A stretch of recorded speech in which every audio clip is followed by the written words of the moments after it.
Hi everyone, అందరూ ఎలా ఉన్నారు? బాగున్నారా? నేను చాలా బాగున్నాను.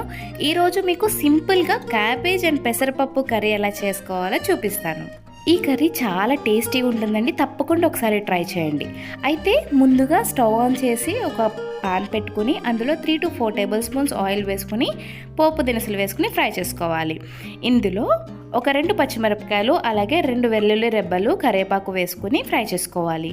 ఇప్పుడు శుభ్రంగా కడిగి పెట్టుకున్న క్యాబేజీ ముక్కలని ఇందులో వేసుకుని మగ్గించుకోవాలి. ఇప్పుడు కొంచెం ఉప్పు అండ్ కొంచెం పసుపు వేసుకుని మూత పెట్టుకుని ఒక 20 మినిట్స్ మగ్గించుకోవాలి. ఒక 15 to 20 మినిట్స్ మగ్గించుకున్న తర్వాత ఇందులోకి నానబెట్టుకున్న పెసరపప్పును వేసుకుని ఒక 2 కప్పులు వాటర్ పోసుకుని మూత పెట్టుకుని ఒక 20 మినిట్స్ ఉడికించుకోవాలి. ఇలా ఉడికించుకున్న దాంట్లో ఒక 2 టేబుల్ స్పూన్స్ కారం వేసుకుని ఒక 5 to 10 మినిట్స్ మగ్గించుకుంటే అంతేనండి, చాలా సింపుల్ అండ్ టేస్టీగా క్యాబేజీ పెసరపప్పు కూర రెడీ అయిపోతుంది. ఒకసారి ట్రై చేసి ఎలా ఉందో చెప్పండి. Thank you for watching.